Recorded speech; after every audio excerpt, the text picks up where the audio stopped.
Paz do Senhor, meus irmãos. Eu gostaria de compartilhar com vocês aqui um texto que se encontra no Evangelho de Jesus, escrito por Lucas, capítulo 12. Eu vou estar lendo do versículo 13 até o versículo 34. Amém? É um texto que é muito profundo, tem falado muito ao meu coração. É um texto que confronta cada um daquele que lê, que ouve, que medita. E eu queria compartilhar com os irmãos esse texto aqui. Desde já, o desejo do meu coração é que Deus abra os nossos olhos para compreender qual é a vontade dele para a nossa vida, como nós devemos viver nesse mundo. O Evangelho está cheio de textos que falam claramente a respeito de como deve ser a vida do cristão, mas infelizmente, por causa da dureza do coração, por causa da tradição que nós temos, da gente olhar para um lado e para o outro e não ver ninguém vivendo dessa maneira, acaba que se torna um pouco difícil da gente viver dessa maneira. Mas, como a própria palavra de Deus diz, nós devemos ser ouvintes praticantes. Então, que Deus nos conceda ouvir essa palavra, ponderar, refletir sobre o que ela quer dizer, que nós venhamos guardar em nosso coração e que Deus possa nos avivar para vivermos segundo a sua vontade. Amém, irmãos? Lucas capítulo 12, versículo 13.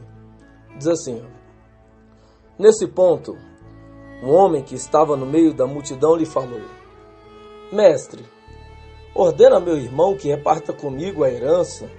Mas Jesus lhe respondeu: Homem, quem me constituiu juiz ou repartidor entre vós?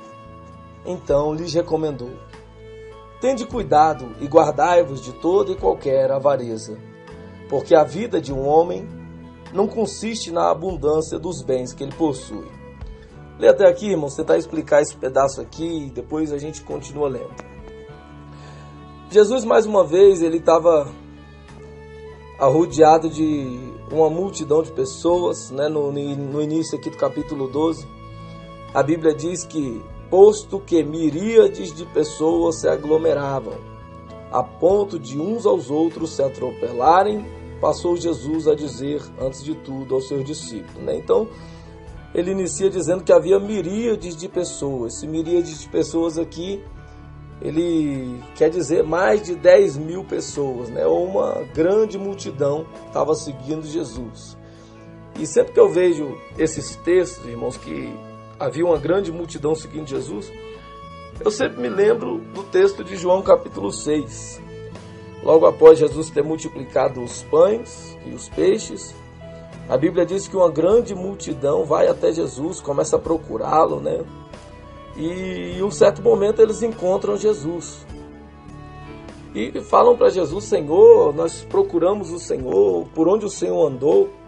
E Jesus, ele exorta, ele reprova aquela multidão, Ele vê aquele povo e fala com aquele povo: em verdade, eu digo para vocês que vocês estão me seguindo, não porque vocês viram os sinais e creram, mas porque vocês comeram do pão e se fartaram. E aí Jesus exorta aquele povo, começa a falar com eles, dizendo que eles trabalhassem, que eles buscassem não a comida que eles comiam e logo após eles tinham fome de novo, mas uma comida que permaneceria para a vida eterna, fazendo uma referência às coisas eternas. Jesus ali estava reprovando aquele povo, porque o povo estava seguindo Jesus com um propósito errado. Porque a gente sabe que Jesus ele não veio aqui não foi o propósito central da vinda de Jesus libertar a pessoa de uma enfermidade, ou abrir uma porta de emprego, trazendo para os nossos dias, ou curar de uma enfermidade física, Mas o propósito de Jesus foi justamente vir para perdoar os pecados da humanidade. E muitas das pessoas que seguiam Jesus sabiam disso. O próprio João Batista, ele deu testemunho de Jesus falando assim, que Jesus era o Cordeiro de Deus que tirava o pecado do mundo. Então, alguns que estavam ouvindo ali a mensagem de Jesus sabiam que Jesus ele era o Filho de Deus, né? Havia boatos dizendo que Jesus era o Cristo, o Messias que havia de vir. Então muitas pessoas sabiam que tinha esse boato de Jesus poder ser o próprio Filho de Deus. Ele se denominava, né, o Filho de Deus. Ele foi reprovado pelos fariseus por causa disso, por dizer ser o Filho de Deus. E muitas pessoas estavam seguindo Jesus com os propósitos errados. E Jesus reprova aquele povo por causa disso. E aqui em Lucas capítulo 12 não é diferente. Havia uma multidão seguindo Jesus. Jesus falando a respeito das coisas eternas. Jesus falando que aquele que confessar ele diante dos homens, o próprio ele mesmo confessará esse homem diante dos anjos de Deus. Ou seja, coisas gloriosas, coisas eternas, que fica até difícil da gente meditar, ou daquele povo meditar. Então, o interesse, na verdade, das pessoas que estavam seguindo Jesus devia ser de conhecer mais a respeito das coisas eternas. Porque a gente sabe que Jesus era o próprio Filho de Deus, ele era o primeiro e o último, ele era o verdadeiro, o derradeiro, o alfa e o ômega, ele era o criador de todas as coisas, ele estava no princípio de todas as coisas foram feitas por ele.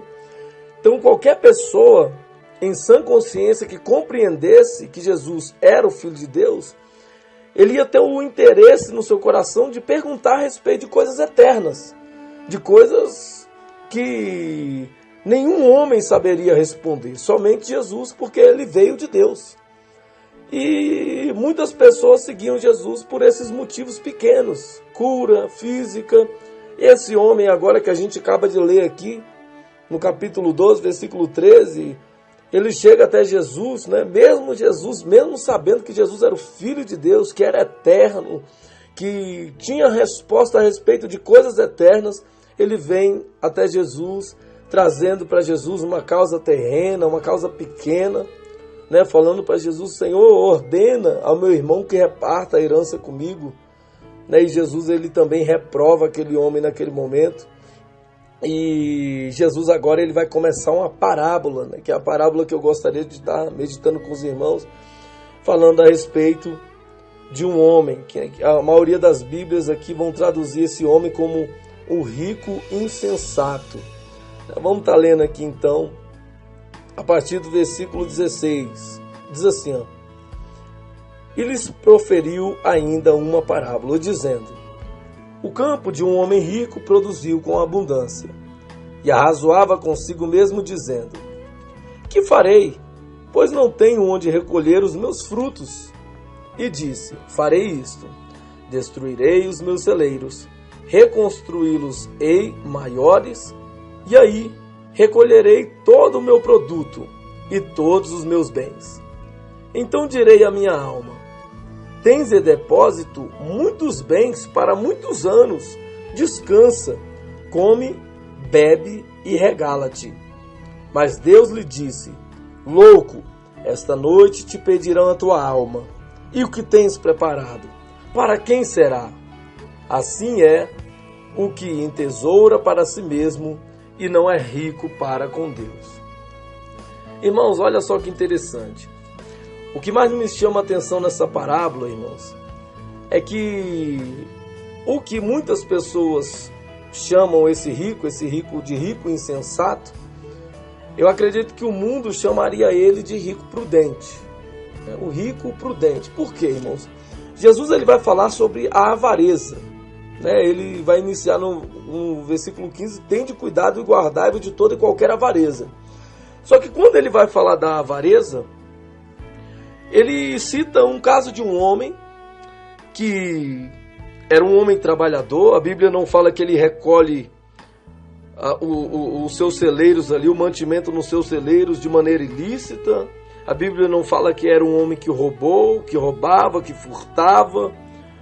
Não, ele simplesmente era um homem que trabalhou, que acordou cedo, que suou, e por isso ele conseguiu juntar. Ele conseguiu juntar no seu celeiro, ele construiu outros celeiros maiores, recolheu todo o produto ali dentro, E agora ele começou a olhar e dizer, agora eu posso descansar. Ele tem em depósito para muitos anos, né? E ele começa a dizer para a alma dele, dizendo, descansa, come, bebe e se alegra. E quando a gente lê esse texto, a gente é inclinado a reprovar esse homem por causa do final, que ele vai dizer, assim é o que entesoura para si mesmo e não é rico para com Deus. E muitas pessoas interpretam esse texto de maneira forçada, dizendo que aquele homem, ele estava sendo reprovado, não porque ele tinha muitos bens, mas porque ele não estava se lembrando de Deus. Ou seja, era um homem que construiu, que trabalhou e se esqueceu de Deus. Mas Jesus não está reprovando aquele homem por haver se esquecido de Deus. Jesus está reprovando aquele homem justamente por juntar esses bens, por recolher esses bens no celeiro. E quando a gente olha para o contexto todo das Escrituras, nós vamos ver que isso realmente é algo que é errado segundo as Escrituras. Do que, imagina só, esse homem aqui, ele estava juntando no seu celeiro, e naquela cidade onde ele morava, deveria ser, né, por mais que seja uma parábola, mas haveria pessoas necessitadas. Seria correto ele juntar no seu celeiro enquanto havia pessoas necessitadas? Com certeza não seria correto, irmãos. Com certeza não seria correto. E é isso que Jesus está combatendo. Jesus não está combatendo aqui a pessoa juntar para si e se esquecer de Deus. Jesus está combatendo aqui justamente o juntar para si. O ajuntar tesouro na terra. É o que ele vai falar justamente lá em Mateus capítulo 6. Não acumulei para vós outros tesouros sobre a terra. É uma exortação para não acumularmos tesouros sobre a terra, mas por que não acumularmos tesouros sobre a terra? Porque se a gente entende o que quer dizer o mandamento de Deus, de amar o seu próximo como a si mesmo, como que eu vou poder juntar, irmãos? Como que o meu celeiro vai estar cheio e o meu irmão do meu lado vai estar sem comida na casa dele? Como que o meu celeiro vai estar cheio e o meu irmão do meu lado vai estar sem gás para fazer comida? Como que o meu celeiro vai estar cheio e o meu irmão vai estar necessitado do meu lado? Não tem como, irmãos, eu juntar para mim, se eu sair para anunciar, para visitar, para anunciar o reino de Deus, eu vou encontrar pessoas necessitadas. E nesse momento não vai ter como eu juntar para mim. E é isso que Jesus está reprovando. São pessoas que juntam para si, enquanto outras pessoas que estão necessitadas. Então, muitas pessoas hoje, né, que agem como esse homem, eles juntam para si, têm uma boa poupança e eles se intitulam como pessoas prudentes. Olha, eu sou uma pessoa prudente porque eu estou juntando um dinheiro aqui, vai que o meu filho passa mal. Se meu filho passar mal, eu já tenho um dinheirinho guardado para mim comprar um remédio, para mim comprar isso ou aquilo. Vai que acontece alguma coisa. Aí eu vou ter condição de suprir aquilo porque eu tenho dinheiro na minha poupança. E Jesus está reprovando esse tipo de atitude, irmãos. Porque esse tipo de atitude impede de nós confiarmos em Deus. E sim confiar no dinheiro, na poupança que está guardado. E Jesus ele vai continuar o argumento, porque eu acredito que assim como nós, quando ouvimos esse texto, nós somos tentados a distorcer o texto, ou tentar achar alguma maneira de mudar o sentido do texto, porque realmente é algo que nos confronta, que nos incomoda, porque a mesma maneira que nós pensamos quando nós ouvimos essa palavra, os discípulos eu acredito que pensaram. Se nós ouvimos essa palavra, se nós falamos essa palavra, se nós meditamos essa palavra até para nós mesmos, nós vamos começar a pensar então, irmãos, não tem como não vir na nossa cabeça. A gente vai começar a pensar, mas se eu não guardar, e se acontecer alguma coisa? Eu vou estar sendo imprudente, porque eu não guardei. Eu vou compartilhar com o meu próximo agora que está necessitado, mas aí depois, e se acontecer alguma coisa? E aí Jesus, combatendo justamente esse tipo de pensamento que viria, ele continua no versículo 22 dizendo, a seguir, dirigiu-se Jesus a seus discípulos, dizendo, por isso vos advirto, não andeis ansiosos pela vossa vida, quanto ao que haveis de comer, nem pelo vosso corpo, quanto que haveis de vestir. Ele vai começar agora, irmãos, um argumento justamente sobre a parábola que ele havia falado. Tanto é que ele vai dizer, por isso eu vos advirto, não andeis ansiosos pela vossa vida. O que aquele homem estava fazendo? Ele estava andando ansioso para a vida dele. Ele começou a pensar, o que é que eu vou comer daqui um dia? O que é que eu vou comer na semana que vem? O que é que eu vou comer no mês que vem? Como os meus filhos vão se virar? Onde os meus filhos vão morar? Como será a minha aposentadoria? É isso que aquele homem pensava. E Jesus agora ele vai reprovar esse tipo de atitude. E aí ele vai continuar no versículo 23. Porque a vida é mais do que o alimento, e o corpo mais do que as vestes. Observai os corvos, os quais não semeiam, nem ceifam, não têm despensa e nem celeiros. Todavia, Deus os sustenta. Quanto mais valeis do que as aves. Qual de vós, por ansioso que esteja, pode acrescentar um côvado ao curso da sua vida? Se, portanto, nada podeis fazer quanto às coisas mínimas, por que andais ansiosos pelas outras? Observai os lírios. Eles não fiam nem tecem. Eu, contudo, vos afirmo que nem Salomão, em toda a sua glória, se vestiu como qualquer deles. Ora, se Deus veste assim a erva, que hoje está no campo e amanhã é lançada no forno, quanto mais tratando-se de vós, homens de pequena fé. Não andeis ansiosos, pois, a indagar o que haveis de comer ou beber, e não vos entregueis a inquietações.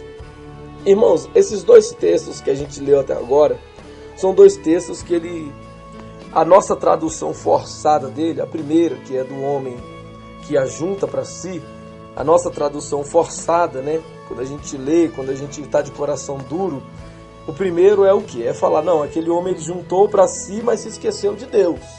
Aí foi o pecado dele. Se ele tivesse juntado para si e não tivesse esquecido de Deus, ele não teria pecado. Mas não é isso que o contexto está mostrando para a gente. E agora, essa segunda parte que a gente leu, a gente costuma interpretar de qual maneira?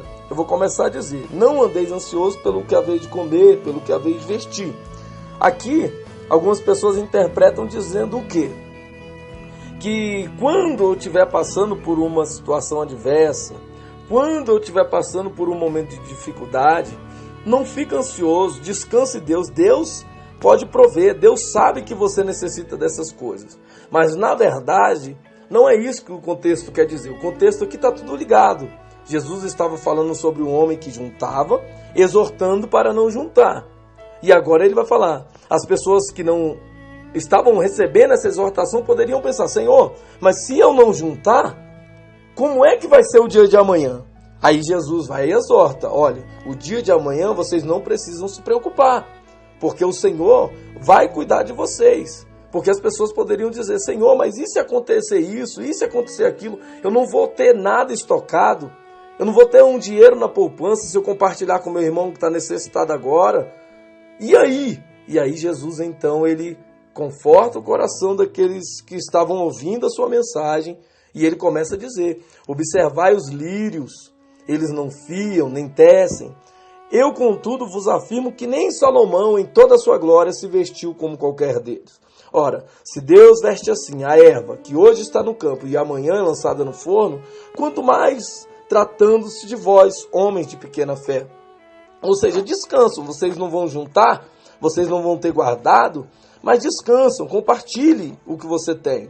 E Jesus agora, no versículo 29, ele continua. Não andeis, pois, a indagar o que haveis de comer ou beber, e não vos entregueis a inquietações. Olha só o que ele diz no versículo 30 agora, que é justamente para chamar a nossa atenção, irmãos, para que o nosso coração venha se abrir para essa mensagem. Ele vai agora fazer uma comparação, dizendo, ó, porque os gentios de todo o mundo, os gentios nós podemos entender, aqueles que ainda não conhecem a Deus, aqueles que não tiveram entendimento a respeito das coisas eternas, aqueles que não compreenderam a mensagem do Mestre, a mensagem do Reino de Deus, eles não têm sentido eles confiarem em Deus, não tem sentido eles descansarem, não tem sentido eles terem esperança nas coisas eternas, não tem sentido. Eles se preocupam com as coisas terrenas, mas vocês não precisam se preocupar com essas coisas, porque o vosso Pai sabe que vocês necessitam delas. Jesus então entra com esse argumento agora no versículo 30, porque os gentios de todo mundo é que procuram essas coisas, mas vosso Pai sabe que necessitais delas. Buscai antes de tudo o seu reino, estas coisas vos serão acrescentadas. Irmãos, olha só, realmente essa mensagem é algo que nos confronta, irmãos. Quando a pessoa ouve uma mensagem como essa, hoje, se fosse no nosso tempo, Jesus estaria falando justamente isso que eu acabei de compartilhar com os irmãos, dizendo, olha, irmãos, não juntem para vocês um dinheiro na poupança, faz diferente, compartilha o que você tem e não fica preocupado com o dia de amanhã, porque o Senhor vai suprir a vida de vocês. E muitas pessoas poderiam pensar naquele momento, porque nós, irmãos, de coração duro, nós vamos começar a pensar, poxa, mas eu não vou juntar, mas eu não vou conseguir, mas e os meus planos, e os meus sonhos? Eu tenho planejado isso para a minha vida, eu tenho sonhado assim, eu tenho feito planos, mas nós sabemos muito bem que as Escrituras não têm nos chamado, irmão, para nós vivermos a nossa vida, ou para nós cumprirmos os nossos planos, para nós realizarmos os nossos sonhos. O próprio apóstolo Paulo chega a dizer lá em Gálatas 2:20, estou crucificado com Cristo, não vivo mais eu, mas Cristo vive em mim. E o convite é claro de Jesus também nas Escrituras, onde ele vai dizer, aquele que quiser vir após mim, negue a si mesmo, tome sua cruz e me siga. Porque qualquer que ganhar a sua vida nesse mundo, perdê-la-á. Mas qualquer que perder a sua vida, esse achá-la-á. Então o Senhor, ele tem nos chamado, irmãos, realmente é para renunciar aquilo que nós temos aqui. É para compartilhar aquilo que nós temos. E quando a gente pensar, vier na nossa mente, esse pensamento que nós não vamos ter, que nós não vamos possuir, que nós não vamos conquistar, que os nossos planos não serão realizados, Deus, nesse momento, Jesus, nesse momento, eu acredito que quando ele falava a respeito dessas coisas, o coração dos discípulos estavam angustiados. Das pessoas que estavam ouvindo, eles estavam angustiados, pensando, porque o ser humano tem um coração duro. O mesmo coração que estava ouvindo Jesus é o coração que está ouvindo essa palavra agora. E quando essa palavra chega ao nosso coração, realmente nós sentimos uma dureza de coração. Realmente, esse sentimento, nós queremos arrumar alguma desculpa, arrumar algum jeito da gente fugir dessa mensagem. E Jesus agora, irmão, sabendo que aquele povo estava temendo perder as coisas, temendo perder os seus bens, temendo não poder possuir, temendo não poder conquistar, Jesus, no versículo 32, ele fala algo que realmente é o que nos faz ter força para nos desprender de tudo aquilo que é terreno, irmãos. Porque Jesus vai dizer, não temais, ó pequenino rebanho, porque vosso Pai se agradou em dar-vos o reino. Louvado seja Deus por essa palavra, irmãos.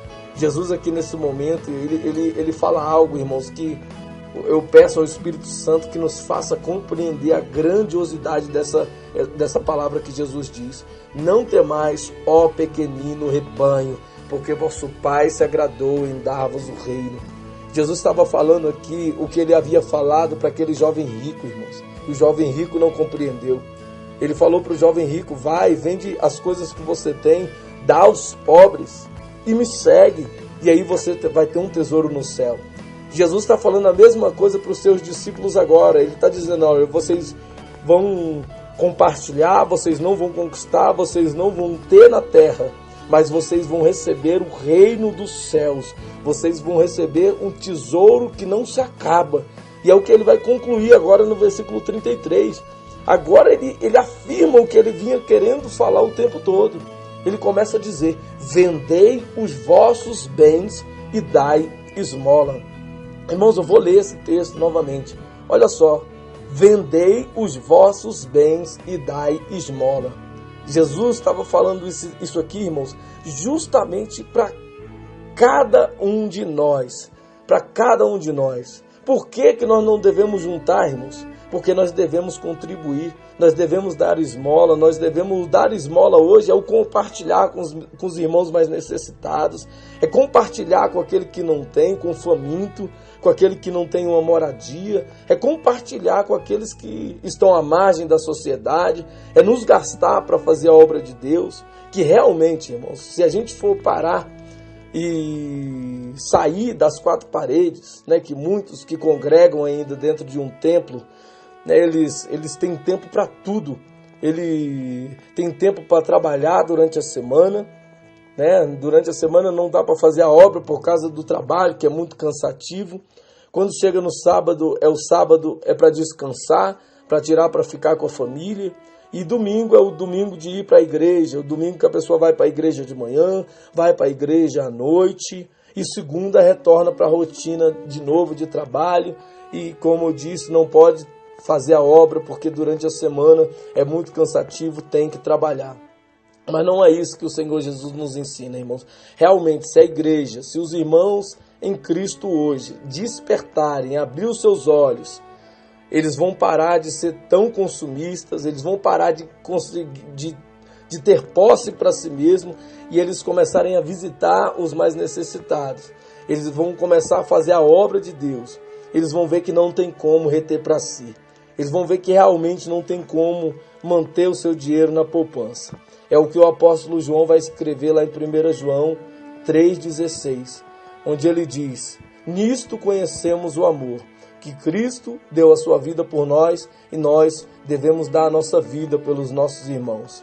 Irmãos, que nós possamos compreender realmente que o amor ao próximo, esse mandamento que parece ter sido até abolido, né? Amar o seu próximo como a si mesmo, parece que foi abolido junto com a lei cerimonial, porque realmente é algo que você está em extinção, você não consegue encontrar esse amor ao próximo. Parece uma utopia, parece algo impossível de se fazer, mas não é impossível de se fazer. Que nós venhamos nos desprender do nosso egocentrismo, nos desprender da nossa preocupação com cada um de nós mesmos e nos preocupar com os nossos irmãos, nos preocupar com aqueles que não têm, né? Nós que somos ricos realmente, que temos muito mais do que o necessário, que possamos compartilhar com os nossos irmãos, que possamos viver de maneira mais simples, para que possamos compartilhar mais, que possamos compreender o que a palavra de Deus quer dizer para cada um de nós, irmãos. Vendei os vossos bens e dai esmola. Aquele que tem duas casas, vende uma, compartilhe com quem não tem. Fazei para vós outros bolsas que não desgastem, irmãos. Olha só o que Jesus vai continuar dizendo. Tesouro inextinguível nos céus, onde não chega o ladrão, nem a traça consome. E agora fica até uma pergunta, né? Como nós fazemos para juntar tesouro no céu? O próprio Jesus, ele vai nos exortar a não juntar tesouro na terra, mas a juntar tesouro no céu. Irmãos, e uma das coisas que está bem implícita nesse texto é que a maneira de nós juntarmos tesouro no céu é quando nós compartilhamos com aquele que não tem. Por isso que naquele grande dia, quando nós nos apresentarmos diante de Jesus, o próprio Senhor, né, ele vai dizer para mim, para cada um de nós, que nós vimos ele com fome e demos de comer, vimos ele com sede e demos de beber, vimos ele preso e visitamos, né? E isso nós fizemos a Jesus quando nós fizemos a cada um daqueles que estava no nosso caminho, aquele que foi o nosso próximo, aquele que estava próximo de nós, aqueles que nós visitamos. Mas para isso, irmãos, realmente nós devemos sair e começar a nos preocupar com aqueles que estão à nossa volta. Que Deus nos livre de ser como o fariseu, que Deus nos livre de ser como o levita da parábola do bom samaritano, né, que a Bíblia vai dizer que eles passaram, viram um homem caído, o fariseu passou de largo, foi embora, não acolheu, né, não ajudou aquele homem ali, porque ele estava indo para o templo oferecer sacrifício a Deus. Né? O levita também não parou porque estava indo para o templo adorar ao Senhor. E realmente, irmãos, é isso que tem acontecido. Muitos têm ido para o templo oferecer o seu sacrifício, muitos têm dado dízimo da hortelã, do coentro, do cominho, mas têm negligenciado as coisas mais importantes da fé. Irmãos, que Deus nos ajude a compreender. E Jesus agora conclui, né, o assunto que ele vai falar no versículo 34, dizendo: porque onde está o vosso tesouro, aí estará também o vosso coração. E essa conclusão, ela é fenomenal, irmãos. Porque Jesus, ele não diz: onde está o vosso coração, está o vosso tesouro. Se Jesus tivesse falado isso, muitos poderiam se enganar dizendo: não, meu coração está em Deus. Por isso, Jesus é o meu tesouro, Deus é o meu tesouro. Mas Jesus não falou isso, irmãos, para que nenhum de nós pudéssemos nos enganar. Ele disse: onde está o vosso tesouro, aí estará também o vosso coração.